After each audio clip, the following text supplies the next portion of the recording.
Que as bênçãos de Jesus, o nosso mestre, amigo, sempre presente em nossas vidas, nos envolva, nos abençoe e nos inspire, agora e em todos os instantes das nossas existências. É com muito carinho que nós retornamos a esta casa, que sempre nos acolhe e nos oferece a oportunidade de refletirmos acerca da mensagem de Jesus, trazida de volta pelas instruções dos benfeitores espirituais na codificação da doutrina espírita. Hoje nós vamos iniciar as nossas reflexões lembrando um trabalho que as empresas de consultoria normalmente ou habitualmente modificam-se as formas, realizam. A Genor pode afiançar ou não se isso realmente acontece. Esse caso aconteceu numa empresa, é uma hipótese, acontece numa empresa, o ambiente é uma empresa, uma grande empresa, onde existia a diretoria, e abaixo da diretoria o corpo gerencial da empresa. O corpo gerencial da empresa tinha 12 gerentes. E o diretor da empresa, seguindo a orientação de alguns consultores, marcou para um sábado uma atividade fora da habitualidade daquela empresa. O que ele propunha? Venham, nós vamos para um ambiente diferente, venham com tênis, short, para fazer exercício. E assim foi. Eram 12 gerentes. No sábado aprazado, no momento acertado, os 12 gerentes estavam lá, mais o grupo de apoio, mais o pessoal que ia coordenar tudo, um ônibus para levá-los para um ambiente diferente, no campo, e o diretor, que havia convocado os 12 gerentes, estava lá também. Subiram no ônibus e foram para uma região um pouco afastada, na zona rural. Pararam à margem de um rio. E a propositura que foi feita foi a seguinte: olha, vocês vão ter que realizar uma tarefa. O objetivo é atravessar este rio. Era um rio relativamente com a correnteza um pouco forte. Um rio que trazia determinados perigos, inclusive, porque ele, além de ser uma correnteza forte, tinha uma certa profundidade. Então, os coletes foram servidos a todos, foram proporcionados a todos, foram entregues a todos, e o objetivo era atravessar o rio. Nós vamos dividir este grupo, o corpo gerencial, são em 12 pessoas, 12 participantes, em 3 grupos. Cada grupo com 4 elementos. E grupo A, grupo B, grupo C, vocês vão realizar o que for necessário para atravessarem. Este é o objetivo. Para o grupo A, foi franqueado alguns materiais. Foram franqueados alguns materiais. Foi dado 4 tambores, 2 toras, algumas tábuas e um rolo de cordas. Para o grupo B, foi dado 2 tambores, uma tora e um rolo de barbante. E para o grupo C, não foi dado absolutamente nada. Eu vou sair, volto daqui a 3 horas. Em 3 horas, vocês cumpram o objetivo. E o diretor saiu daquele ambiente. Saiu e, logicamente, o grupo A, que dispunha de mais materiais, mais equipamentos, ele montou, de uma forma bem rústica, uma jangada. E essa jangada proporcionou que eles começassem a atravessar o rio e concluíssem o objetivo. Simultaneamente, o grupo B também começou a trabalhar o material recebido e também atravessou o rio. O grupo C, sem material, apenas com o colete, a prova d'água, né, para não afundarem, para não submergirem, eles passaram por uma situação, eles resolveram atravessar a nado. Mas como a correnteza era muito forte, alguns dos elementos, dos 4 elementos, foram parar 200 metros abaixo do ponto de encontro. Outros foram tomados por galhos, folhas que vinham na correnteza. Mas ao final do tempo, das 3 horas, todos cumpriram o objetivo. O grupo A cumpriu em 2 horas e 20 minutos, o grupo B 2 horas e 43 minutos e o grupo C em 2 horas e 53 minutos, todos no tempo estabelecido. E aí o diretor chega de volta. Chega de volta, parabeniza a todos e diz, e aí, como é que foi? E o grupo A disse, nós ganhamos. O grupo B falou assim, ganharam porque receberam mais elementos, mas nós chegamos em segundo lugar.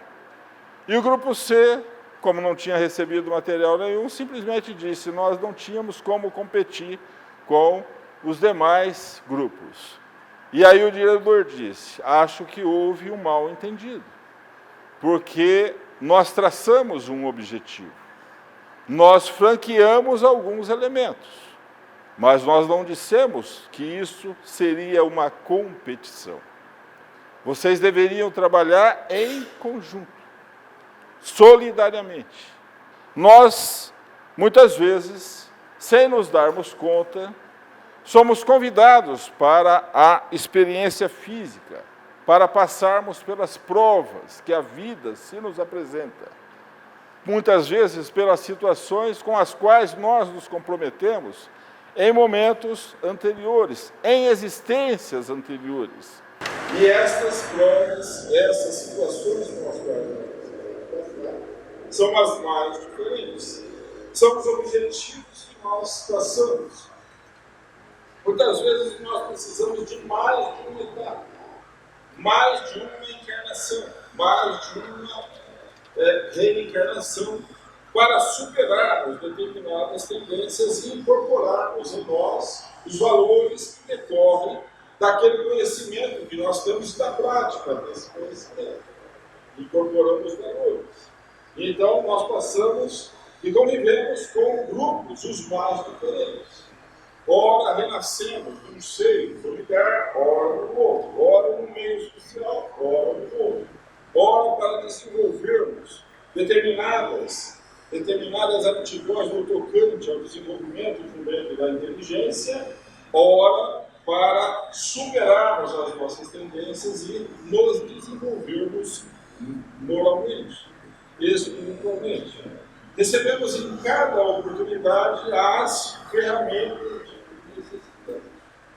Muitas vezes nós olhamos para as situações daqueles que nos acompanham e dizem assim, se eu tivesse esta oportunidade, possivelmente faria diferente. É possível que sim. É possível também que tenhamos tido acesso a essas oportunidades em outras épocas, em outras existências. Ou teremos mais adiante. Mas no momento o que nós necessitamos é exatamente o que nós temos, o que nós recebemos e onde nós nos situamos, diante das provas. Porque esse é um compromisso que nós assumimos antes de reencarnar. Só para nós termos uma ideia de como é isso.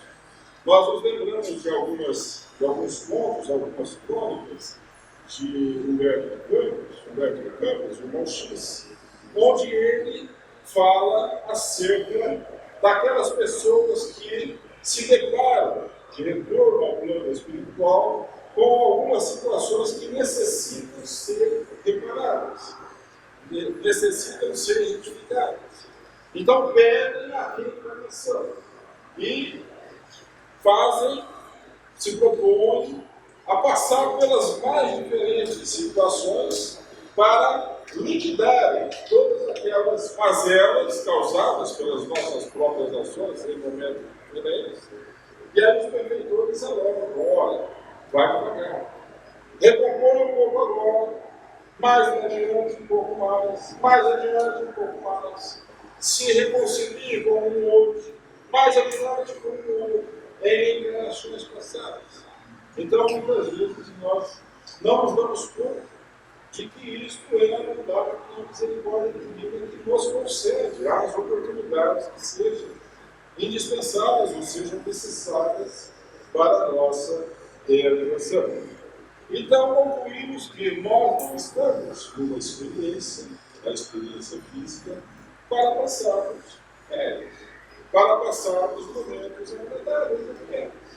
É verdade que os momentos agradáveis dependem das nossas ações, das nossas próprias realizações. Mas nós estamos aqui muitas vezes para aprendermos, sem dúvida nenhuma, para aprendermos com as situações que se nos apresentam. E em trabalhando conjuntamente, solidariamente, como diz o livro de estudos espirituais, nós certamente teremos melhores condições de alcançar isso.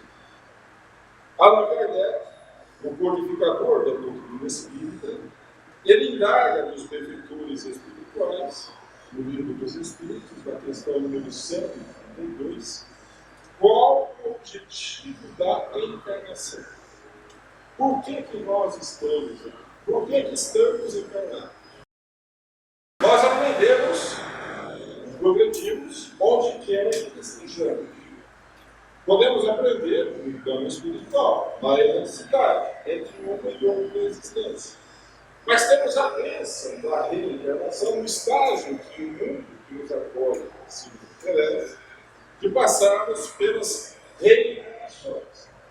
E aprendemos ou incorporamos valores num prazo relativamente curto, 80, 100 anos, só um parênteses. Quando eu era mais jovem, eu falava assim, um prazo, uma vida de 50 e 60 anos. Mas os 50 e 60 anos chegaram tão rápido que agora a gente tem uma ampliada. 80, 100 anos. É um prazo curto da imortalidade. Incorporamos ali valores, passamos por situações e aprendemos coisas que talvez na erraticidade demoraríamos séculos. Séculos e séculos. Então nós aprendemos, passamos pelas limitações que a vida física se nos impõe, e aí nós passamos, obtemos os êxitos mais ou menos das nossas reencarnações. Então Allan Kardec indaga, qual o objetivo da encarnação dos espíritos? Questão número 132. A mesma pergunta ela é feita lá na questão número 167, onde o termo que ele usa é qual o objetivo da reencarnação dos espíritos. Mas a resposta é mais ou menos a mesma coisa. E os benfeitores respondem, passarmos pelas provas. Por que passarmos pelas provas? Porque nós já temos a informação, nós já temos o conhecimento. Nós já temos a ideia do que o conhecimento pode nos proporcionar. Precisamos colocar isso em prática, em prova. E é na realização dessas provas que nós vamos alcançar os valores, os verdadeiros valores que vão ficar incorporados definitivamente na nossa individualidade, no nosso modo de ser. Além das provas, nós passamos pelas expiações. Porque, invariavelmente, mais dia menos dia, nós fazemos algumas coisas que talvez, no primeiro momento, não notamos, mas em algum momento a nossa consciência nos alerta. Nos alerta de que determinada atitude, determinadas palavras, determinadas realizações não foram de conformidade com a harmonia que a lei divina se nos impõe e nos oferece como paz de consciência. E quando nós cometemos esses pequenos equívocos, nós precisamos reparar essa situação. No primeiro momento, nós nos arrependemos. Depois nós passamos pelas situações para compreendermos o alcance, a gravidade dos resultados que decorrem das nossas ações. E depois nós pedimos, imploramos muitas vezes, como disse Humberto de Campos, irmão X, imploramos para passarmos pelas experiências, muitas vezes espiando e reparando, por consequência, reparando as nossas ações. O outro objetivo da existência, da encarnação, da vida física é cumprirmos a nossa parte na obra da criação. Nós vivenciamos as nossas experiências no mundo que nos acolhe, abençoadamente nos acolhe, e aqui nós sentimos bastante a sensibilidade, temos a sensibilidade das coisas materiais. Vivemos as coisas materiais, estamos despertando para os ensinamentos morais do Cristo, mas ainda somos muito ligados às coisas materiais. E é natural que algumas coisas mereçam mesmo a nossa atenção. Por exemplo, nós vivemos no mundo com a sensibilidade material, com o tocante das coisas materiais. Imaginemos se não trabalharmos. Não temos como cumprirmos os nossos compromissos com aquelas pessoas que conosco convivem. Nossos familiares, nossos amigos, o meio social onde nós vivemos. Com o trabalho, nós vamos fomentar o progresso, buscar soluções. E isso tudo é resultado da ação material. Então, nós temos que fazer ou buscar realizar o nosso melhor no meio material, no meio físico, onde somos acolhidos. E chegarmos à perfeição. Este é um objetivo. São os 4 objetivos da vida física. Nos dias atuais, o que é que nós passamos? Passamos por uma fase de um conhecimento, de um progresso que é uma maravilha. Nós comentávamos agora há pouco acerca de algumas possibilidades que nós temos hoje e que há alguns anos passados isso era impensável. É o progresso. É o avanço, é a tecnologia, é o conhecimento que vai nos proporcionando oportunidades diferentes. Nunca tivemos uma outra época como esta, no planeta que nos acolhe. Mas, a par desse progresso e dessa conquista, nós também vivenciamos dias um pouco confusos. Confusos porque estamos presenciando situações lastimáveis, nos mais diferentes meios. Se nós ligarmos o rádio ou a televisão na hora do jornal, a gente termina o jornal ou termina o programa de rádio, noticiário. Se a gente não tomar cuidado, a gente fica meio deprimido, de tanta coisa, muitas vezes contrária a tudo aquilo que a gente está assistindo, a gente percebe, está acontecendo. O progresso está sendo obtido, o progresso está sendo trabalhado, mas ainda estamos diante dessas situações. É o momento pelo qual nós vivenciamos. Um dia isso vai passar, não resta a menor dúvida. Depende de cada um de nós.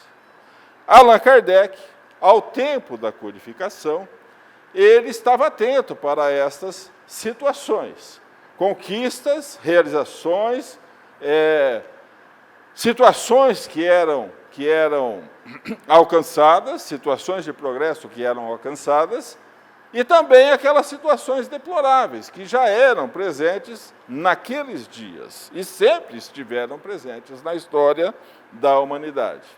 E ele indaga dos benfeitores espirituais. De que maneira a doutrina espírita pode contribuir para o progresso?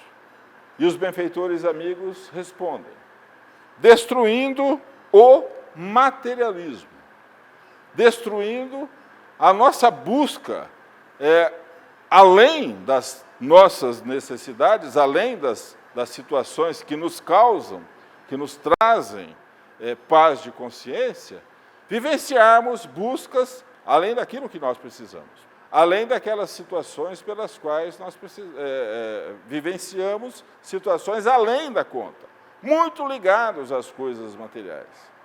Volto a dizer, vivemos no mundo material, temos compromissos materiais, mas que as coisas materiais não se sobreponham às nossas realizações, no conjunto, uma realização espiritual. Allan Kardec volta à carga. Ele pergunta aos benfeitores espirituais: o egoísmo, longe de diminuir, parece que está se ampliando com a civilização, que parece excitá-lo e entretê-lo. Como poderá a causa destruir o efeito? E aí vamos fazer uma outra observação. O próprio Allan Kardec, nas suas anotações, que depois foram editadas e publicadas no livro Obras Póstumas, ele nos dá uma dica de que o egoísmo, de onde decorrem os outros vícios morais que a grande maioria de nós, todos nós temos, ainda temos, o egoísmo, que é a causa desses demais vícios morais, ele começa lá na época mais primitiva, quando nós desenvolvíamos os instintos. E o instinto de conservação. E esse instinto de conservação vai fazendo com que nós abusemos, cometamos os excessos. E isso vai sendo fixado, incorporado em nós. E dá margem a que realizemos as nossas ações com o uso do egoísmo. Querer sempre o máximo. Querer tudo para nós. Isto é, em resumo, o que acontece. As causas estão lá. Nós sobrevivemos várias situações, passamos por várias situações e ainda não conseguimos extirpar este vício, que é a causa dos demais vícios que nós trazemos em nós, os vícios morais. E aí, então, Kardec pergunta, de que maneira nós vamos superar essas situações? E aí os benfeitores amigos respondem, quanto maior o mal, mais horrível ele se torna, mais terrível ele se torna. Era necessário que o egoísmo e os demais vícios que decorrem do egoísmo se fizessem presentes, para que nós começássemos a perceber os efeitos, porque senão a gente não percebe. E hoje buscamos hoje verificamos uma busca nos demais segmentos, em vários segmentos, na tentativa de superarmos este vício, que é um vício que é a causa dos demais vícios que nós carregamos ainda em nós. Na questão número 784, Allan Kardec pergunta, a perversidade no homem é bastante intensa e não parece que está diminuindo, não parece que está recuando. E os benfeitores respondem, engano vosso. Olhe bem o conjunto.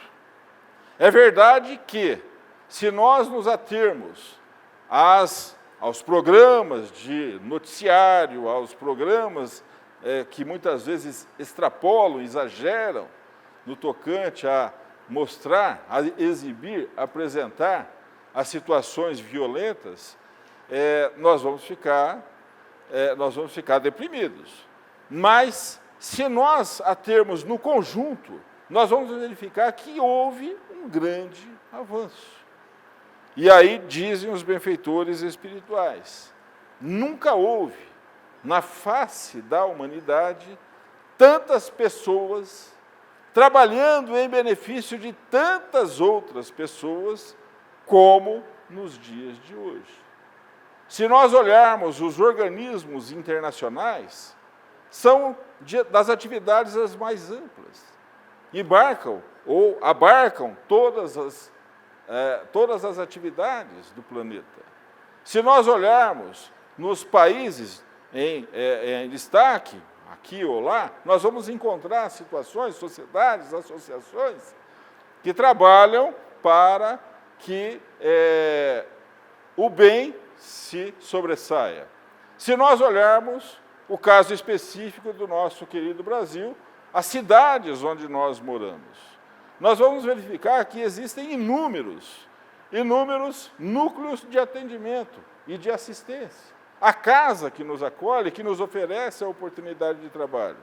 Isso é algo que há algum tempo era impensável, há algum tempo mais recuado, é verdade. Então, nunca houve na face da terra, como nos dias de hoje, tanta gente trabalhando em benefício de tantas outras pessoas como nos dias de hoje. Quando nós olharmos e pensamos na solidariedade como caminho para o progresso, nós vamos encontrar a doutrina espírita. O que a doutrina espírita nos convida a refletir? Nos traz de volta os ensinamentos de Jesus. Descortina a vida espiritual. Nos dá mostra, nos comprova, pelos experimentos de Kardec, pelas experimentações, que somos seres em trânsito pela vida física, mas, na realidade, vamos retornar ao plano espiritual. Digamos mais ainda, quando ouvimos, o plano espiritual é a verdadeira vida, ou é a realidade da vida. Aqui é um momento passageiro. E nós vamos ampliando a nossa concepção de que a misericórdia, a bondade, o amor da lei divina para com todos nós, do Criador para com todos nós, é algo que nós não podemos mensurar, não conseguimos compreender. Ainda não conseguimos, muitas vezes, nos dar conta da grandiosidade dessa assistência que nos chega. Olhamos o tempo, o nosso tempo é um. Quando nós estamos passando por uma situação de dificuldade, nós buscamos soluções, fomento para o progresso. E queremos a solução para quando? Para ontem. Só que a lei divina nos oferece solução. Mas o tempo da lei divina é diferente do nosso tempo. E às vezes nós passamos por tais e quais situações até compreendermos ou alcançarmos determinadas situações. Às vezes achamos que o pior está acontecendo. Não. Muitas vezes o pior nem acontece. São situações diferentes. São as vicissitudes da vida. Jesus, o ser mais perfeito que esteve entre nós, ele deixou uma mensagem.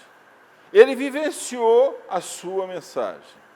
Ele foi indagado pelos doutores da lei, ele foi indagado pelos doutores da lei, qual o maior mandamento contido na lei de Moisés, que era o que os fariseus seguiam à época.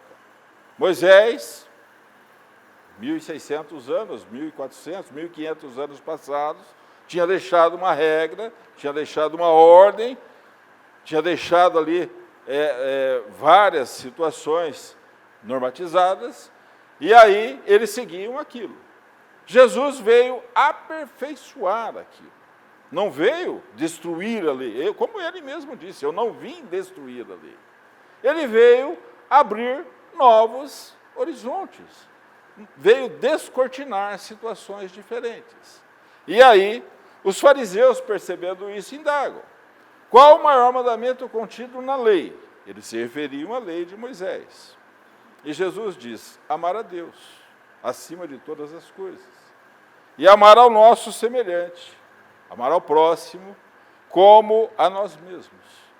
Tudo na lei divina, ou na lei, se resume a isso. Lógico que a resposta era da lei de Moisés, mas se nós verificarmos, tudo na lei divina se resume a isso. Ao amor.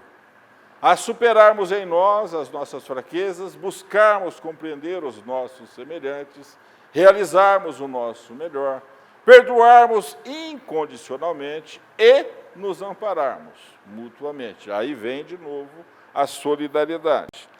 Quando nós pensamos dessa maneira, nós vamos verificar que, e a doutrina espírita nos ajuda, porque ela vai descortinando e vai ampliando a nossa compreensão, nós verificamos que caminhamos lado a lado com irmãos que ainda não conhecem esse tipo de informação. E às vezes, e nós também às vezes, saímos do eixo. Alguém daqui sai do eixo de vez em quando? Não. Graças a Deus. Roberta, abaixa a mão, só nós dois. Graças a Deus, mais um centro onde está todo mundo. Mas de vez em quando a gente vê. E hoje, com a nossa compreensão, o que é que nós vemos? Opa, derrapou ali. Aí a gente olha bem e fala assim, espera um pouquinho, mas eu também faço isso. Eu também, de vez em quando, saio do eixo.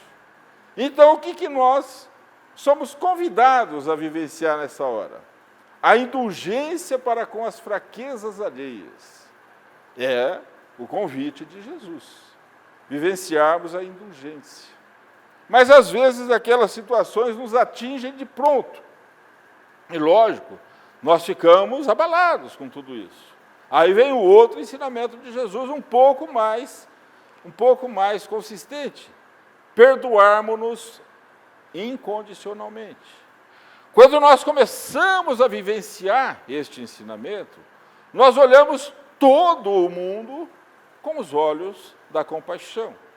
E como olhamos o mundo com os olhos da compaixão, nos damos conta de que estamos todos nas mesmas condições, mais ou menos, somos todos mais ou menos, porque às vezes estamos bem e esquecemos de nos ligarmos com a divindade. E aí ficamos menos, e aí quando as coisas apertam, o que a gente faz? Querendo para ontem, a nossa prece, e aí a gente fica até bem íntimo da divindade. Ai, meu Deusinho, me ajuda porque a coisa está meio complicada. E aí o convite, quando nós estamos bem, quando conseguimos olhar o mundo com os olhos da compaixão, é trabalharmos incansavelmente. Allan Kardec pergunta aos benfeitores espirituais, qual a mais meritória de todas as virtudes? Fazer o bem, sem olhar a quem, sem segundas intenções e, se necessário for, com o sacrifício do interesse pessoal. A gente está caminhando, mas dia menos dia a gente chega lá. Às vezes a gente sai do eixo, mas o caminho, o objetivo nosso é esse. E para alcançarmos esse objetivo, nos solidarizamos uns com os outros. Quando nós pensamos em alguém que solidarizou-se com a humanidade inteira, nós nos lembramos de várias pessoas, vários personagens. Nós temos familiares, nós temos personagens que a história nos trouxe, conhecemos a história de determinadas pessoas, determinados heróis, determinadas pessoas que não foram heróis, não foram nem conhecidos, mas conhecemos as histórias, nossos familiares, principalmente se nós olharmos os nossos familiares, aqueles mais antigos, quando eu penso numa época difícil, os avós, uma época que não tínhamos todas essas possibilidades que temos hoje, e foram nos encaminhando, foram nos oferecendo oportunidades, são verdadeiros heróis. Mas nós vamos pensar de um que todo mundo conhece, pelo menos no meio espírita, todos nós conhecemos, ou já mais que conhecemos, estudamos detidamente. Trata-se do Dr. Bezerra de Menezes. Dr. Bezerra de Menezes, médico no Rio de Janeiro, acordava de manhã, pegava o bonde e trabalhava durante o dia todo. Terminava o trabalho, pegava o bonde e vinha para casa. No dia seguinte, a mesma coisa. Fazia o seu trabalho de uma forma impecável. Um dia, ele é presenteado com um pequeno grande livro pelo Dr. Joaquim Carlos Travassos, também médico. Bezerra, olha aqui, dá uma olhada neste livro. Veja o que você descobre aqui e depois nós conversamos. Era o livro dos Espíritos. Dr. Bezerra de Menezes, naquele dia, pegou o bonde para ir para casa e foi lendo o livro dos Espíritos. Chegou em casa, não era a energia elétrica que nós temos hoje, a deficiência da iluminação era muito grande, ele acendeu lá a iluminação, a lamparina, imaginamos nós, algo bem rústico, e passou a noite estudando aquele livro, e a partir daí ele torna-se espírita. Na realidade, ele já vivenciava a mensagem, a doutrina espírita, os ensinamentos da doutrina espírita, só que não sabia. E quando ele conhece a doutrina espírita, ele passa a ser o espírita que nós conhecemos hoje. Muito bem. O tempo passou e nenhum de nós vai se furtar a esta ocorrência. Ele retorna ao plano espiritual. Retorna ao plano espiritual e quando ele desperta na casa que o albergava, na casa que o acolhia, ao despertar no plano espiritual, ele é recebido por Celina. Celina é uma das missionárias de Maria, mãe de Jesus. Então ele pergunta, Celina, estou te vendo, é a vidência. A partir de agora você vai me ver N vezes, todos os dias. Estaremos juntos. Então eu já morri? Não. Você agora desperta para a verdadeira vida. E aí ele ouve um barulho, um murmurinho. Imaginamos fora do ambiente ali onde eles estavam. Ele fala, mas o que é isso? Ela vai, imaginamos nós, até uma janela, e aí tinha uma multidão aguardando, fazendo com que as pessoas, trazendo ali a bênção da gratidão pela presença do Dr. Bezerra de Menezes. Quem são essas pessoas, Celina? Essas pessoas são aquelas a quem você diretamente beneficiou ou, de alguma forma, ligada àquelas pessoas com as quais você ajudou, assistiu, beneficiou enquanto na experiência física. Era uma multidão. O tempo passou. O tempo passou e 50 anos depois da desencarnação do Dr. Bezerra de Menezes, nós vamos encontrar na narrativa de Ramiro Gama uma ocorrência que nos convida à reflexão. Reuniram-se ali médiuns, espíritas encarnados e espíritas desencarnados, os encarnados, logicamente, no momento de desdobramento, parcialmente desligados do corpo físico, e ali alguém ia ser homenageado. E aí, então, todos reunidos, a reunião se inicia, Celina, mais uma vez, adentra ao recinto, Celina, mensageira de Maria, e anuncia que o homenageado era o Dr. Bezerra de Menezes, pelos trabalhos inestimáveis que ele havia realizado, que ele ainda realizava, também de retorno, quando de retorno ao plano espiritual, 50 anos depois da sua desencarnação. Então Celina diz, Bezerra, a senhora diz que escolha um desses astros, onde você possa passar pelas suas experiências. E o que ele fala, o que ele responde, o que ele sugere, o que ele pede, é algo de emocionar.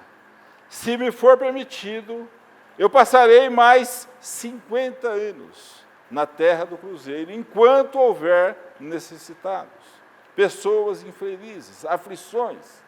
Celina vai e volta com o assentimento de Maria, dizendo que ele poderia permanecer o quanto desejasse. E até os dias de hoje nós encontramos nas falanges espirituais benfeitores, amigos que trabalham conjuntamente com o Dr. Bezerra de Menezes, atendendo, principalmente no Brasil, em todos os recantos deste país que abençoadamente nos acolhe. Quando nós pensamos nessas atitudes, vem a ideia, solidariedade. Viver em solidariedade. Mas, para encerrarmos as nossas reflexões, nós vamos lembrar de uma história que nos convida à reflexão. O fariseu havia perguntado qual o maior mandamento contido na lei divina. Perdão, na lei de Moisés. Jesus havia dito, amar a Deus e amar ao próximo. O fariseu não se conteve. Mas quem é o meu próximo? Perguntamos nós, quem é o meu próximo? E aí então Jesus lança mão de uma das mais belas parábolas que estão no Evangelho. Ele diz mais ou menos assim, todos nós conhecemos, vamos lembrar juntos. Descia um homem de Jerusalém para Jericó. Quando a meio caminho ele foi assaltado por malfeitores. Ele foi ser viciado, ele foi roubado, e ele ficou ali, caído, sem as vestes, quase morto. Por ali passou um sacerdote, que vendo aquele homem caído, passou de lado. Por ali também passou um levita, que vendo aquele homem caído, também passou de lado. Mas por ali passou um samaritano, que vendo aquele homem caído, tomou-se de compaixão, desceu do seu animal e o socorreu. Aplicou azeite às suas feridas, colocou no seu animal e o levou a uma estalagem próxima, a uma hospedaria. Cuidou dele. Necessitando seguir viagem, ele recomenda ao estalajadeiro: eu lhe faço um depósito de 2 denários. Um depósito de 2 denários. Gaste o que for necessário para que ele se recupere. Se gastares mais do que este depósito prévio que eu te faço, não titubeis. Gaste que quando do meu retorno eu te restituirei. Para ti, perguntou Jesus, quem foi o próximo daquele homem que estava caído à margem do caminho? Um detalhe, ou alguns detalhes. Esta era uma parábola. Era uma história que Jesus havia formulado para explicar ao doutor da lei, ao fariseu, o seu ensinamento.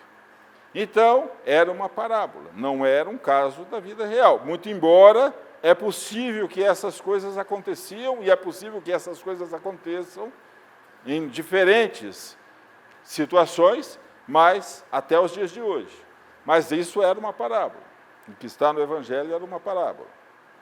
Jesus era tão observador da lei que vigia a época, que ele começa, descia um homem de Jerusalém para Jericó. Por quê? Porque Jerusalém era o ápice que as pessoas poderiam alcançar. Era para onde deveriam acorrer todos aqueles que buscavam se aperfeiçoar. Jericó estava abaixo de Jerusalém, nessa busca. Quando ele foi assaltado por malfeitores, que o deixaram caído, sem as vestes, quase morto, à margem do caminho. O que é que definia de onde vinha, para onde ia, qual a corrente política, qual a doutrina religiosa, qual a corrente religiosa que as pessoas seguiam? As vestes. Aquele homem estava caído à margem do caminho sem as vestes. Ninguém sabia nem se era um judeu. Mas por ali passou um sacerdote. O sacerdote tinha por dever de ofício conhecer a lei. O maior mandamento dizia amar a Deus e, logicamente, o segundo mandamento trazido por Jesus, amar ao próximo. Mas ele passou de lado. O levita era um trabalhador do templo, que também, por dever de ofício, tinha que conhecer a lei. Também passou de lado. Mas por ali passou um samaritano. Quando nós olhamos a história do samaritano, é algo de emocionar. Amélia Rodrigues diz mais ou menos o seguinte: 7 séculos antes de Jesus, a Samaria ela foi invadida por povos hábeis na guerra, que buscavam dominar a Palestina, toda aquela região naquela época. E os samaritanos foram dominados. Os homens foram levados como escravos. Os idosos, as crianças, os enfermos foram passados a fio de espada. E as mulheres foram colocadas ali e tiveram que se subjugar, se submeter aos povos dominadores e a outros escravos que foram introduzidos naquela região. Surgindo daí uma raça miscigenada, uma raça que não era considerada uma raça pura. Por essa razão, o samaritano era tratado com desdém pelos judeus das demais regiões daqueles dias. O samaritano atendeu aquele homem, levou-o para uma hospedaria, cuidou dele, fez com que ele fosse atendido pelo estalajadeiro. Para ti, perguntou Jesus, quem foi o próximo daquele homem que estava caído à margem do caminho? O doutor da lei, o fariseu, que tinha perguntado qual o maior mandamento contido na lei, amar a Deus e amar ao próximo, falou, lógico, aquele que para com ele, com aquele que estava caído, usou de misericórdia, ou usou de bondade, de caridade, como nós dizemos nos dias de hoje, aquele que o atendeu. Nem o nome samaritano eles não falavam. Então, quando nós pensamos nisso, nesse ensinamento de Jesus, nós pensamos também nessas conclusões que os historiadores nos trazem. Mas nós também lembramos de uma conclusão que o doutor, não foi doutor, que o Kaiba Schutel nos traz. Ele diz mais ou menos o seguinte, o viajante ferido é a humanidade inteira. Somos todos nós. Mas dia menos dia, nós precisamos da assistência uns dos outros, nos ampararmos. O sacerdote e o levita, diz Kaiba Schutel, são os dirigentes religiosos, ampliamos nós. São os dirigentes daqueles que assumem o compromisso de melhorarem, ampliarem os benefícios para todos os povos, e muitas vezes ficam um pouco esquecidos. O samaritano, Kaiba Schutel, é o próprio Jesus. O azeite é o símbolo da fé. Os 2 denários dados ao estalajadeiro são a caridade e a sabedoria. No mais, ele disse ao estalajadeiro, eu te restituirei tudo o que necessitares, tudo o que despenderes mais. No mais, é tudo o que nós ampliarmos em nós, nas nossas ações. A abnegação, a paciência e a dedicação. Acrescentamos ainda a tolerância, a solidariedade para com aqueles que conosco caminham. Tenhamos isso em mente, que o Mestre Jesus nos oriente sempre. Muita paz.